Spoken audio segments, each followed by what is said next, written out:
Hello everyone, welcome to biosomes. आज हम बात करने वाले हैं एक ऐसे प्रोडक्ट्स के बारे में जिनके हमारे घर में डेली यूज होता है और हम जानना चाहेंगे कि उसमें डिफरेंस क्या होता है। जी हाँ, आज हम बात करने वाले हैं मैदा, रवा और आटे के बारे में। जी हाँ, आपने यदि सुना होगा कि जो आटा है वो भी गेहूं से ही तैयार होता है, यानी गेहूं के आटे के बारे में, रवे के बारे में जिसे हम सूजी भी कहते हैं, और मैदे के बारे में कि क्या होते हैं ये तीनों और क्या इनमें डिफरेंस होता है। तो चलिए शुरू करते हैं आज का लेक्चर। गेहूं का आटा, यानी नॉर्मल सी बात है कि गेहूं का आटा हमने रेगुलर बेसिस पे घर में डेली यूज होता है। तो क्या होता है गेहूं का आटा और क्या होता है मैदा, दोनों में क्या डिफरेंस है? एक्चुअल बात तो यह है कि रवा, मैदा और गेहूं का आटा तीनों ही गेहूं से तैयार होते हैं, पर अलग अलग प्रकार के इनकी कॉम्बिनेशन की वजह से अलग अलग ये तैयार होते हैं। जो गेहूं का आटा है वो नॉर्मल कंप्लीट जो गेहूं होता है उसका पिसा हुआ भाग होता है, यानी उसकी जितना भी पोर्शन होता है भाग, यानी उसका कवर निकाल दिया जाए तो जो उसका भाग होता है गेहूं का पूरा, जब वो पीस कर तैयार होता है तो वो होता है गेहूं का आटा।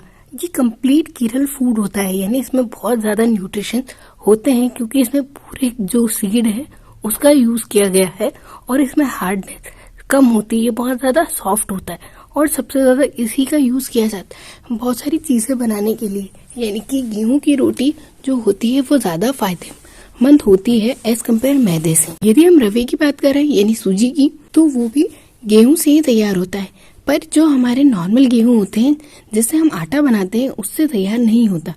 ये अलग तरह के गेहूं होते हैं जिनका आकार थोड़ा छोटा होता है और ये हार्ड होते हैं, यानी कड़क होते हैं, इतना ज्यादा सॉफ्ट नहीं होते कि पीसने पर ही आटा बन जाए। तो ये कड़क गेहूं के जो बारीक बारीक कण होते हैं, यानी जब इन्हें पीसा जाता है तो ये आटे में बदलते नहीं है, कणों में बदलते हैं। तो ये जो कण होते हैं वो रवा या सूजी कहलाता है। ये रवा और सूजी उतना ही पौष्टिक है जितना गेहूं का आटा पौष्टिक है, पर गेहूं के आटे में ग्लूटीन की मात्रा ज्यादा होती है, यानी कि जो ग्लूटीन होता है वो गेहूं में बहुत ज्यादा, यानी आटे में बहुत ज्यादा पाया जाता है।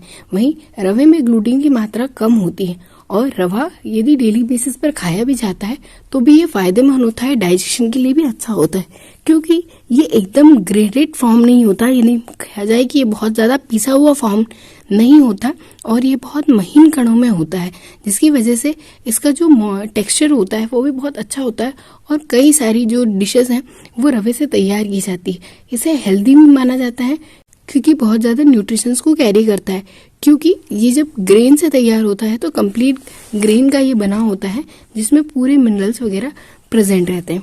वहीं यदि हम मैदे की बात करें तो जो मैदा होता है वो नॉर्मल जो हमारे गेहूं होते हैं उनसे तैयार होता है, पर पूरे गेहूं से नहीं, गेहूं के एंडोस्पोर से। अब ये एंडोस्पोर होता क्या है, यदि आप गेहूं को देखेंगे तो उसमें एक बीच में एक लाइन होती है जहां से आप गेहूं को दो भाग में विभाजित कर सकते हैं। जब आप विभाजित करते हैं तो एक सफेद भाग दिखाई देता है, उसी सफेद भाग से मैदे को तैयार किया जाता है। अब वो सफेद भाग कैसा होता है, एक्चुअल में होता ये है कि वो जो सफेद भाग होता है, जब गेहूं को कुछ टाइम पानी में सोख करके यानी भिगो के रखते हैं तो उसकी जो ऊपर की लेयर है वो पूरी तरह से निकल जाती है और वो आसानी से टूट जाता है। वो टूटने के बाद जो महीन कण के रूप में वो पीसा जाता है तो वो मैदा कहलाता है। यानी बनते ये गेहूं से ही है, बस इनके पीसने पर और उनके जो साइज है उन पर डिफरेंस होता है, यानी किस तरह से इन्हें पीसा जाता है, किस तरह से तैयार किया जाता है, उस प्रोसीजर पर ये अलग अलग होते हैं। पर वहीं जो मैदा होता है वो वेराइटीज ऑफ फूड बहुत ज्यादा बनते हैं, पर खाने में वो इतना हेल्दी नहीं होता। यह डिपॉजिट होता रहता है और आसानी से डाइजेस्ट भी नहीं होता। पर वहीं यदि रवे और आटे की बात की जाए तो रवा सबसे ज्यादा बेनिफिशियल होता है यदि आप डेली बेसिस पे उसे कंज्यूम कर रहे हैं तो। पर आटा जो होता है, जो गेहूं का आटा, वो भी डेली बेसिस पर कंज्यूम करने पर भी दिक्कत हो सकती है और मैदा वो ज्यादा हानिकारक है यदि आप उसे डेली बेसिस पर कंज्यूम कर रहे हैं तो। आई होप कि ये लेक्चर आपको इंटरेस्टिंग लगा होगा, तो प्लीज वीडियो को लाइक कीजिए, शेयर कीजिए और चैनल को सब्सक्राइब कीजिए। Thanks for watching.